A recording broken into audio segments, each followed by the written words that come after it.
सर्व स्टुडंट्सना व त्यांच्या फॅमिली मेंबर्सना दसऱ्याच्या हार्दिक हार्दिक शुभेच्छा. आपण फक्त शुभेच्छा दसऱ्याच्याच नाही देणार आहोत, आपल्याला द विक्ट्री ऑफ पांडवस यांच्या सुद्धा शुभेच्छा, विजयादशमीच्या सुद्धा शुभेच्छा, महात्मा गांधी जयंतीच्या सुद्धा शुभेच्छा आणि धम्मचक्र अनुप्रवर्तन दिनाच्या सुद्धा शुभेच्छा.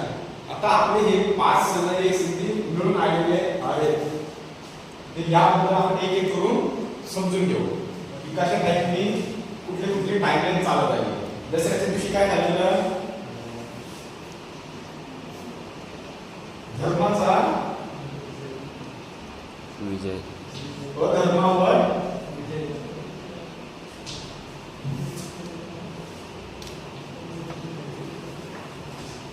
विजय, बरोबर. चांगलेपणाचा वाईटावर विजय. अजून सत्याचा असत्यावरती विजय. हे काय झालं, आपल्याला दसरा शिकवतो, राईट आहे. पण आपल्याला काय माहिती आहे, फक्त रावणाने सीतेला उचललेला आणि श्रीरामजीने त्यांचं दहन केलं, बरोबर.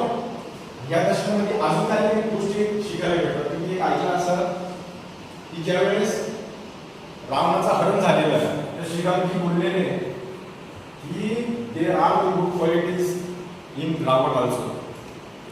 मग याच्यापासून आपल्याला काय शिकायला भेटतं की आपला जो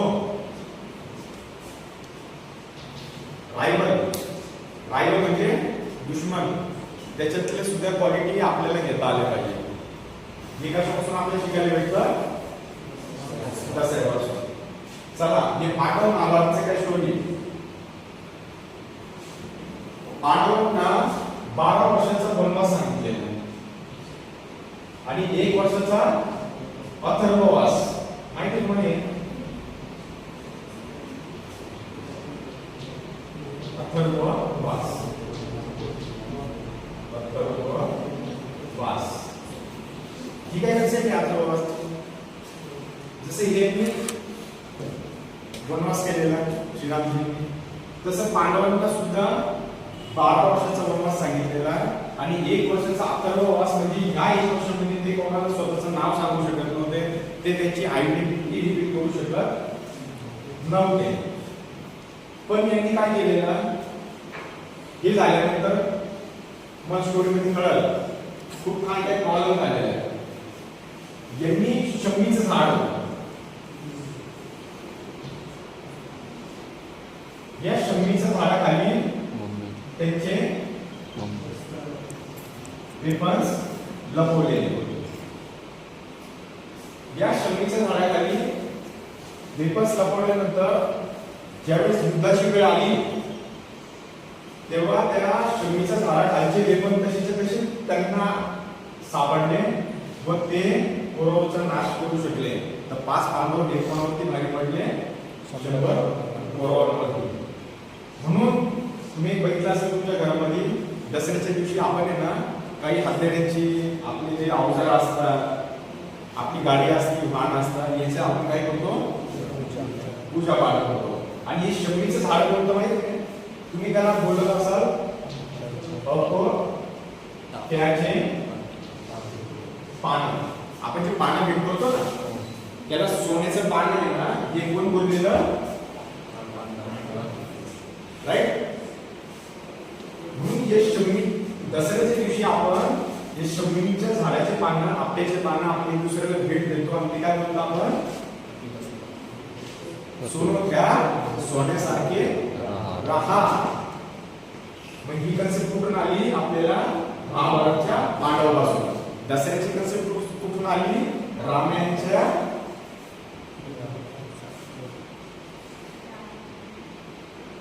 सीतेचं हरण केलेलं, रावणाला मारलेलं, बरोबर. रावण जे धन करतो, ती कन्सेप्ट आली आपली धर्मावर, अधर्माचा विजय झाला. चांगुलपणाचा वाईटावर विजय झाला आणि सत्याचा असत्यावरती विजय झाला. बरोबर. एक झालं, दोन झालं. बरे धम्मचक्र प्रवर्तन काय?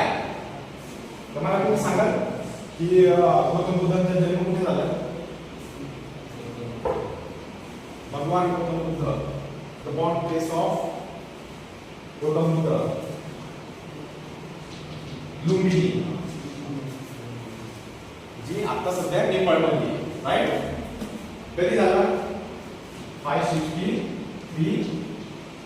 BC मध्ये, म्हणजे जीसस ख्रिस्त जन्माच्या 563 वर्षापूर्वी. हे 29 इयर्सचे असताना यांनी त्यांचा गृहत्याग केला आणि ते काय, त्यांनी संन्यासी झाले. बरोबर. 7 वर्षाच्या कठोर तपस्यानंतर यांनी ही तपस्या कशी केली माहिती आहे? एकदम कठोर, की त्यांनी स्वतःच्या शरीराला वेदना दिल्या. 6 वर्षाच्या कठोर तपस्यानंतर त्यांना झाली काय? ज्ञान प्राप्ती, ज्याला म्हणतो आपण काय? एनलाइटमेंट.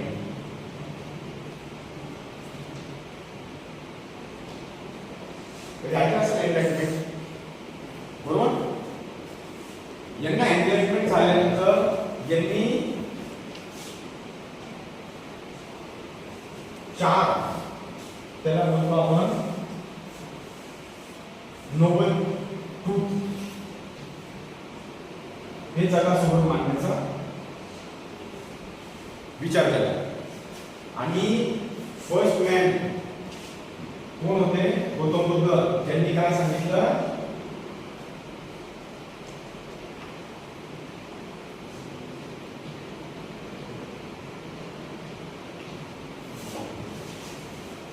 धम्माचा विजय. राईट. धम्माचा विजय हे कधी सांगितलं? टाइमलाईन बघा. 1563 मध्ये काय झालं? यांचा जन्म झाला. 29 इयर्सचे ते असताना त्यांनी काय केलं? संन्यासी झाले. ते 6 वर्षाच्या कठोर वेदनानंतर त्यांना काय झालं? एनलाइटमेंट झाली. त्यांनी 4 नोबल ट्रूथ जगासमोर आणले. बरोबर. याच्यानंतर त्यांनी धम्माच्या विजयाची जी घोषणा केली ना, तो हाच दिवस विजयादशमीचा.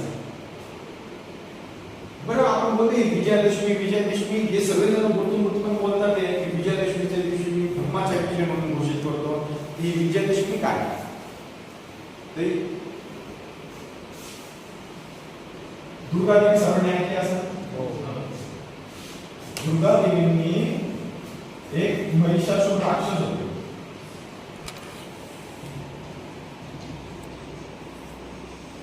याचा वध केला होता, म्हणून ते विजयादशमी बोलल्या जातात. आपल्या मातोश्री कॉलेजच्या आयडी कोणत्या माहिती आहे तुम्हाला? जे तुम्ही मातोश्री कॉलेजच्या एंट्रन्स पासून येतात, तुम्हाला एक स्टॅच्यू भेटतो. जसं तुम्ही रोज दर्शन घेता, ती स्टॅच्यू कोणती माहिती? सरस्वती देवी. तर सरस्वती देवीची किती नाव आहे माहिती आहे मला? वेगवेगळे. सरस्वती देवीचे 12 नाव आहेत. पहिलं, चला तुम्ही गेस करा काय वेगवेगळे नाव.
ऐकलं असेल महात्मा गांधींनी बाबासाहेब आंबेडकरांना खूप ठिकाणी क्रॉसिंग केलेले आहे, राईट.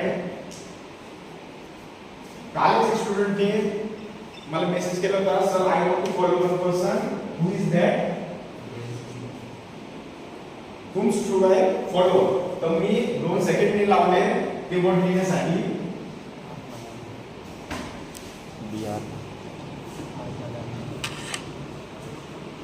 आंबेडकर, डॉक्टर बाबासाहेब रामजी आंबेडकर. का आपल्या कॉन्स्टिट्यूशन मध्ये आहे ना ती सुरुवात होती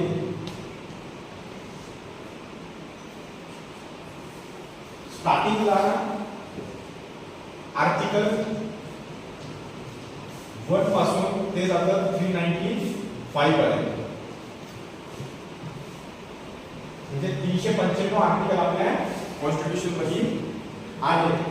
ते 395 आर्टिकल्स मध्ये तुम्ही कधी ऐकलं असेल की नाही, directive principle of state policy, त्याला म्हणतो DPSP. हे directive principle of state policy काय आहे की एक स्टेट कशा टाईपने वागलं पाहिजे.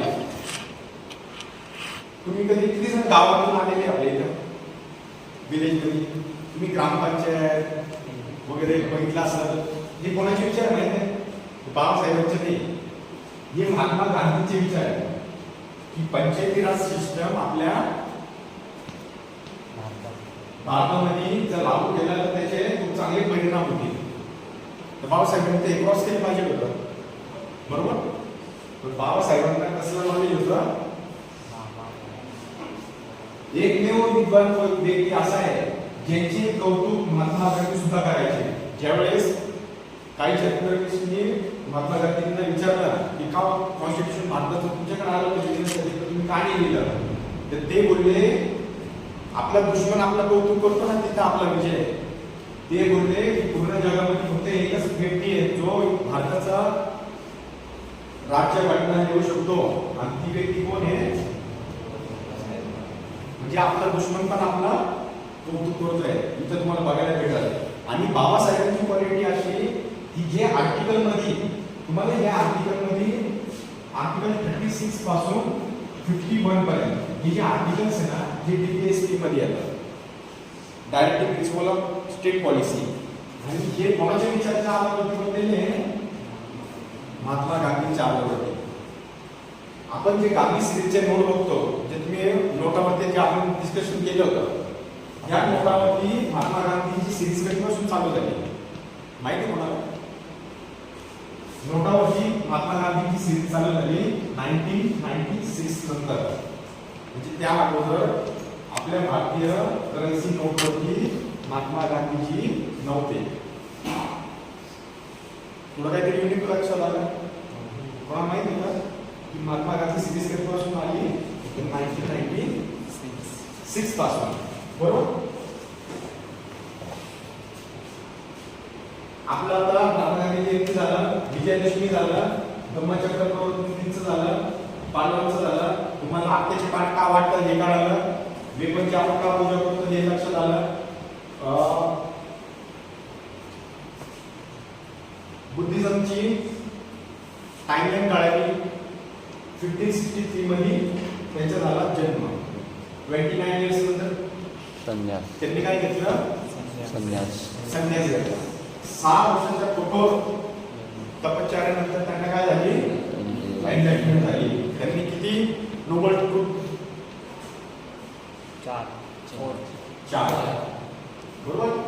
विजयादशमी का मनवतो आपण, दुर्गाने महिषासुराचा वध दुर्गा देवीचा महिषासुरावरती वध, राईट. हा, आता आपली स्टोरी चालली B.R. आंबेडकर. आपण हे रफ करतो, सर्वांचा आय थिंक लक्षात आलं असेल. आता आपण काय करू, डायरेक्ट येऊ इंडियन कॉन्स्टिट्यूशन मध्ये. आता मला सांगा, आपली टोटल इंजिनिअरिंग कुठल्या आर्टिकलचा आरंभ ठेवायला होती? मी तुम्हाला काय बोललो, 395 आर्टिकल डॉक्टर बाबासाहेब आंबेडकरांनी दिले, पण फक्त एकच आर्टिकल आहे ज्याचा आरंभ आपले जेवढं पण इंजिनिअरिंग कॉलेज आहे, जेवढं पण आपली इंजिनिअरिंग होती, ते फक्त फक्त एका आर्टिकलच्या आत रिव्हॉल्व करते.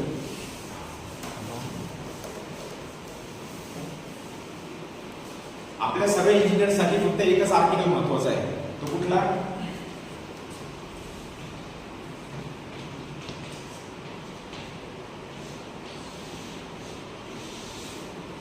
आर्टिकल 21.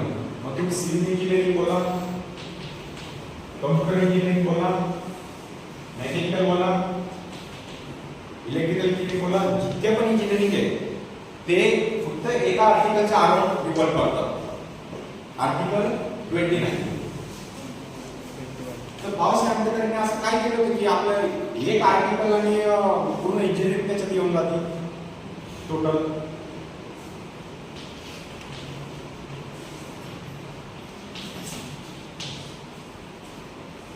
Right to life.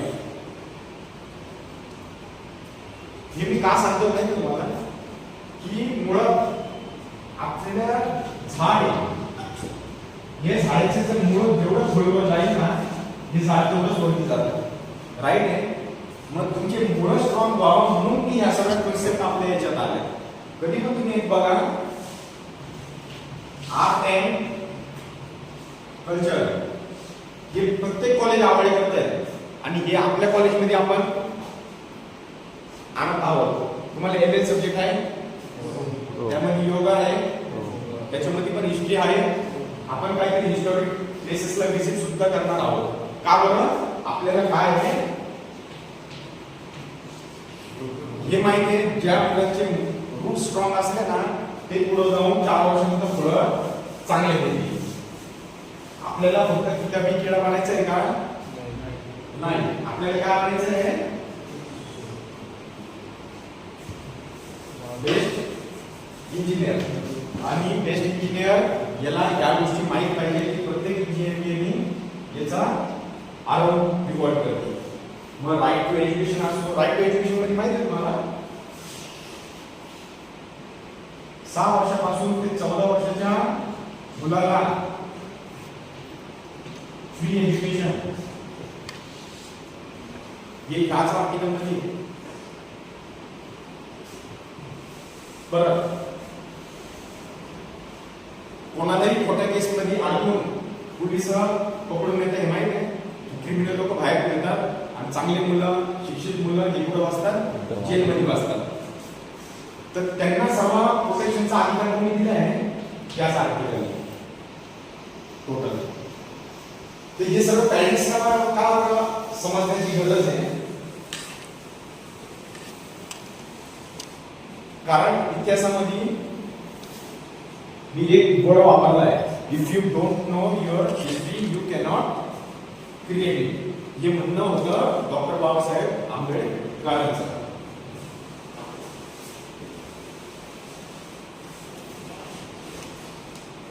आता आपण काहीतरी 8 नोव्हेंबर 2016 ही तारीख आहे. आपलं एक लेक्चर झालं होतं मनीवरती. या तारखेला काय झालं? तुम्हाला सर्वांनी एक न्यूज आली असेल, आज रात 12 बजे से 500 के और 1000 के नोट लीगल टेंडर नहीं देंगे.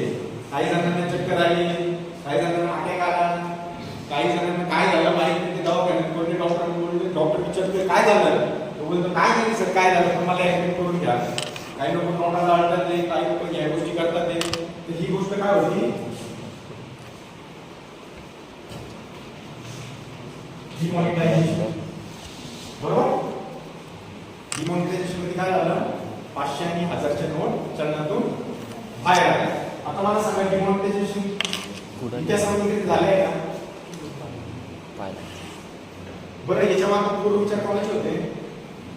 डिमॉनिटायझेशनचे पूर्वविचार कोणाचे होते माहिती आहे? जे आपल्या तुम्ही एज्युकेशन मध्ये लास्ट इयरचे प्रोजेक्ट कराल ना, असा प्रोजेक्ट केला होता डॉक्टर बाबासाहेब आंबेडकरांनी. त्यांचा जो 2 महिन्याचा जो प्रोजेक्ट आहे ना, त्यावरती 1 एप्रिल 1935 साली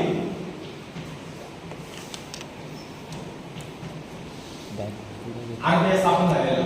ही माहिती तुम्हाला डेट 1 एप्रिल 1935 मध्ये आरबीआयची स्थापना झाली आणि याचं मूळ होतं जस्ट B.R. आंबेडकर. यांची विजन आहे ना इतके स्ट्रॉंग होते म्हणून यांना काय बोललं गेलं, फादर ऑफ मॉडर्न इंडिया. 5,000ची नोट कधी बंद झाली, 1978 मध्ये. 1946 मध्ये कोणती नोट बंद झाली, 10,000ची. आता मला सांगा, आपलं पूर्ण इंडियन एज्युकेशन किंवा जेवढं पण इंजिनिअरिंग आहे हे कुठल्या आर्टिकलचा अराउंड रिव्हॉल्व करतं, 21. आर्टिकल 21. आता आपल्या भारतीय कॉन्स्टिट्यूशन मध्ये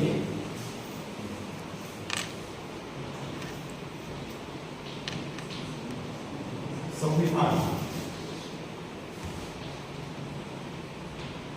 इंडियन कॉन्स्टिट्यूशन. तर मी आपल्या सर्व पॅरेंट्सला बोलू इच्छितो की आपण सर्वांनी ही गोष्ट वाचली पाहिजे, इंडियन कॉन्स्टिट्यूशन.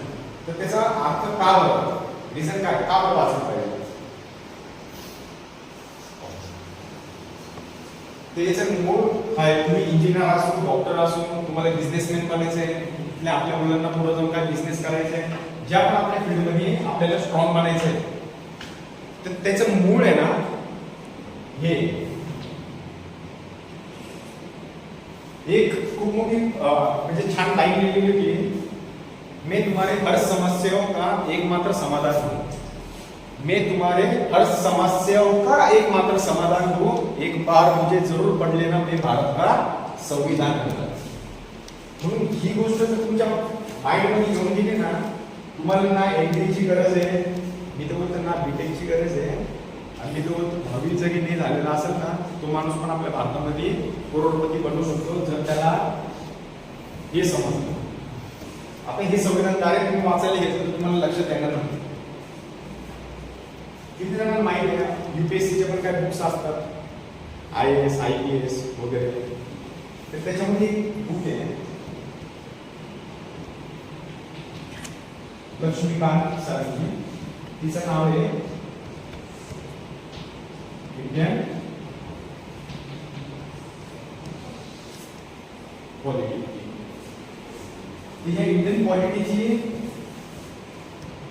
संरचना अशी केलेली आहे की इंडियन कॉन्स्टिट्यूशन हे लेटेस्ट जे केसेस झालेले आहेत कोर्टामध्ये, आपल्या याच्यामध्ये सुप्रीम कोर्टमध्ये जर कुठलं जर डिसिजन दिलं जातं, हे भारतामध्ये कानून तयार होतं. हे माहिती तुम्हाला, जर उद्याला सुप्रीम कोर्टने जर डिसिजन दिलं की 16 वर्षाच्या मुलाला जेलमध्ये घालायचं, तुम्हाला माहिती आहे 18 वर्षाच्या मुलापर्यंत किंवा तुमच्याकडून जरी काही घटना झाली तर तुम्हाला जुवेनाईल मध्ये टाकलं जाईल.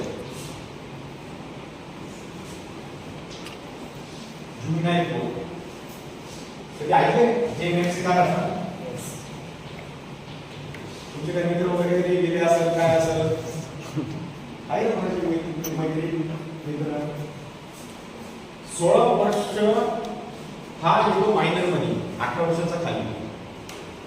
मागे भरपूर केसेस असे झाले की त्या मुलांनी काही सिरियस क्राईम केलेले होते आणि तो 18 वर्ष कंप्लीट व्हायला 1 दिवस खाली होता, पण सुप्रीम कोर्टाने ती 1 वर्ष केस लांब दिले आणि त्याच्यावर निर्णय दिला की याला जुवेनाईल मध्ये टाकलं पाहिजे, याला आपल्या रेग्युलर कोर्टमध्ये नाही टाकलं पाहिजे किंवा रेग्युलर जेलमध्ये नाही टाकलं पाहिजे. त्याच्या मागे रिझन काय होतं माहिती आहे की त्यांनी जर हा कानून मोडला की 18 इयर्सचा खालच्या मुलाला जेल होऊ शकते, तर तो पुन्हा भारतामध्ये तो लॉ तयार होऊन जाईल. म्हणून सुप्रीम कोर्टला कधीही डिसिजन देताना खूप विचारपूर्वक डिसिजन द्यायला लागतं.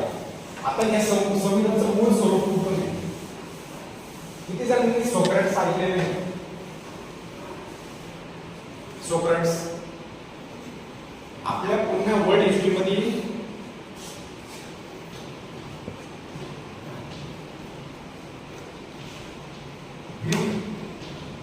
किंग होते, ज्यांना best teacher of the world बोलला गेलं.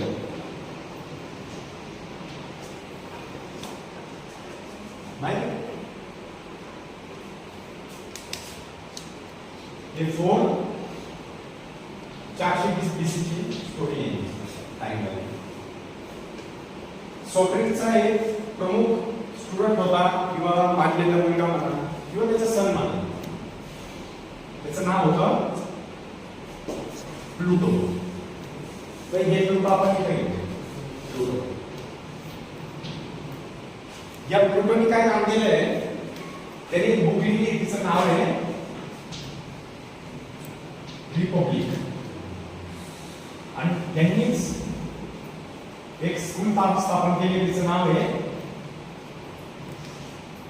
तुम्ही कधी अनेक पाहिजे युट्यूबवर.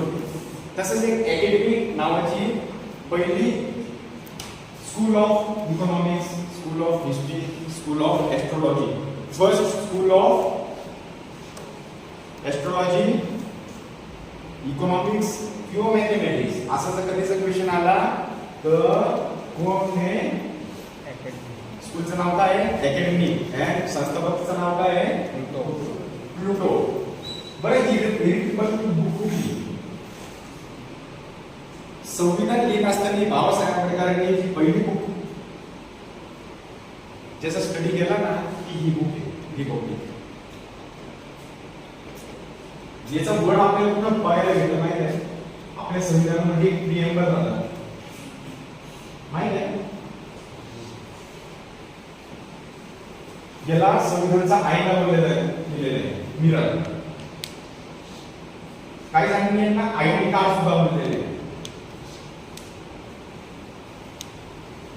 ही भारतीय घटना स्थापन करत असताना किंवा भारतीय घटना लिहित असताना एक तुमचा गोल काय, तो एक गोल क्लिअरिफाय होता, तो ह्याद्वारे क्लिअरिफाय होता प्रिएम्बल.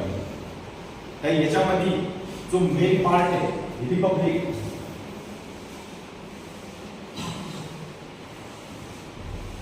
तो वर्ड तुम्हाला प्रिएम्बल वरती बघायला मिळतो.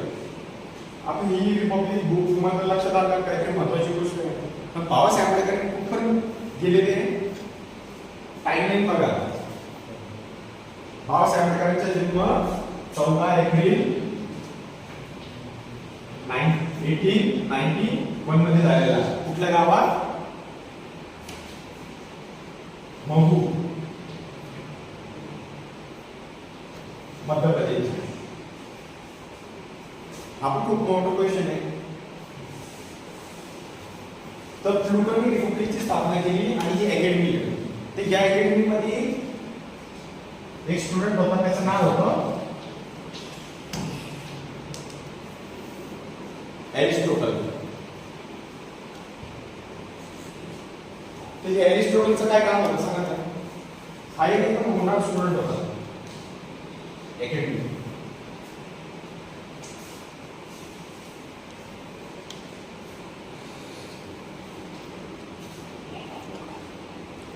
एरिस्टोटलने एक बुक लिहिली, म्हणजे एरिस्टोटलने त्यांच्या आयुष्यामध्ये दोन मोठे काम केलेले. काय? पहिली त्यांनी एक बुक लिहिली पॉलिटी, आणि दुसरी एक बुक लिहिली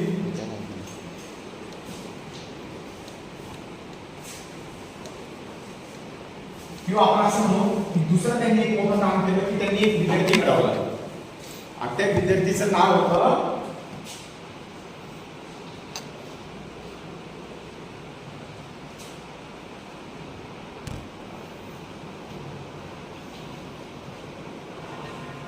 अलेक्झांडर दी ग्रेट. कधी ऐकली नाही ती स्टोरी? अलेक्झांडर आखा जगाचा राजा, ऐकली स्टोरी? किती जणांनी मी ऐकली? अलेक्झांडर. ओके. तर हे अलेक्झांडर होते ना, वर्ल्ड वरची जर कोणी जर वर्ल्ड केलेलं ना आफ्टर संपूर्ण जगावरती, तर ही एक अलेक्झांडर ही एकमेव व्यक्ती. तर हे अलेक्झांडर एरिस्टोटल कुठून आला? अकॅडमी स्कूल मधून. हा एरिस्टोटल लिहिली पॉलिटी बुक. तर तुमच्या माहितीकरता सांगतो, बाबासाहेब आंबेडकर हे आपल्या संविधानाला नाव देणार होते पॉलिटी, पण ऑलरेडी पॉलिटी नावाची एक बुक असल्यामुळं आपल्याला त्यांना ती नाव नाही देता आलं. त्यांनी भारतीय संविधानाला नाव दिलं इंडियन कॉन्स्टिट्यूशन, राईट. आता ही एलेक्झांडरची खूप छान स्टोरी आहे. हा अलेक्झांडर दी ग्रेट हा 30 वर्षाचा होता ना. हा 30 वर्षाचा असताना हा पूर्ण जगाचा राजा बनला जातो आणि याची तब्येत थोडीशी खराब झाली. लक्षात येत आहे की 30 वर्षाचा असताना त्याची तब्येत इतकी खराब झाली की त्याला त्याची डेथ दिसू लागली. त्याला आता कळालं की मी आता या जगातून जाणार आहे. तर यांनी काय केलं, त्याचा जो मेन जनरल होता माहिती आहे, आर्मी मध्ये जनरल होता जो पूर्ण रूल्स अँड रेग्युलेशन इम्प्लिमेंट करतो. या जनरलला बोलवून अलेक्झांडरने 3 विश सांगितल्या. तर ती पहिली विश काय होती माहिती आहे की माझं जे कॉफिन राहील, कॉफी माहिती आहे काय राहतं, जसं त्या कॉफी मध्ये पूर्ण जमिनीत गाळतात, ती जी कॉफी नेणार जे उचलल ना, हे सगळे डॉक्टर आणि सायंटिस्ट पाहिजे. ही कोणाची इच्छा होती, अलेक्झांडरची पहिली विश काय होती की माझी जी कॉफी उचलल ती कोणी उचलली पाहिजे, डॉक्टर आणि सायंटिस्टनी. दुसरं, माझी जी कॉफीची अंतिम यात्रा जिकडे काढली जाईल तिथं मी एवढे पण दागिने सोने जवळचे गमवलेले ते त्या रोडवरती टाकण्यात यावे आणि त्याच्यावरती माझी डेड बॉडी घेऊन जाण्यात यावी. म्हणजे काय केलं त्यांनी, सॅक्रिफाइस ऑफ ज्वेलरी. हे रिअल स्टोरी सांगतोय का, बाबासाहेब आंबेडकरांना सुद्धा प्रेरणा होती अलेक्झांडर द ग्रेटची. आणि तिसरी गोष्ट एक होती की जे पण माझं कॉफिन राहील त्याच्यावरती 2 होल पाहिजे ज्यामधून माझे 2 हात वरती पाहिजे. हे 3 आणखी इच्छा त्यांनी त्यांच्या जनरलला सांगितली. कोणी, अलेक्झांडर दी ग्रेटनी. मग हे जनरल इच्छा केली, 3 इच्छा का बरं, तर त्यांनी सांगितलं हे डॉक्टर सायंटिस्ट यांना मी काय सांगतोय माझी कॉफी उचलायला की अख्ख्या जगाला कळायला पाहिजे की कुठलाही डॉक्टर आणि सायंटिस्ट, जसं बुद्ध बोलले ना, बुद्ध काय बोललेले, मृत्यू ही अटल आहे, याला कोणी टाळू शकत नाही. ते अलेक्झांडर ग्रेट काय बोलले की जगाला कळायला पाहिजे कुठलाही डॉक्टर किंवा कुठलाही मोठा सायंटिस्ट आला तर तो आपल्याला मृत्यूपासून वाचवू शकत नाही. ही पहिली इच्छा कोणी सांगितली, अलेक्झांडर द ग्रेट. सेकंड इच्छा की जेवढं पण सोने जवाहरात आपल्या रस्त्यावरती टाकण्यात यावे आणि त्याच्यावरून माझी कॉफी घेऊन जावा. तर हे का बरं, की संपूर्ण जगाला कळायला पाहिजे की तुम्ही ज्या हिरे जवाहरासाठी मारामारी जे करतात ते, की लढाई करतात ते, की मेल्यानंतर एक डायमंड सुद्धा आपण सोबत घेऊन जा नाही. आणि तिसरं, या कॉफी वरती 2 होल पाहिजे तिथं. आता ही कॉफी कुठे आहे माहिती आहे, बेबीलॉन मध्ये. ऍक्च्युअली तुम्हाला बघायला सुद्धा भेटेल कधी तुम्ही फॉरेन व्हिजिटला गेले ना, बेबीलॉन इथे सिटीचं नाव आहे, इथे त्याची कबर आहे, फेमस टुरिस्ट पॉइंट आहे, त्याला 2 होल आहे, त्याच्यातून त्यांचे हात बाहेर होते. कोणाचे, अलेक्झांडर द ग्रेटचे. हे 2 हात बाहेर काढवलं जेणेकरून संपूर्ण जगाला कळायला पाहिजे की संपूर्ण जगाचा जो प्रमुख आहे, जो एम्पायर आहे, तो मारताना खाली हात मेला आहे. ही ह्या अलेक्झांडर द ग्रेटची सर्वात इम्पॉर्टंट स्टोरी, ज्याला बाबासाहेब आंबेडकर सुद्धा सल्यूट करायचे.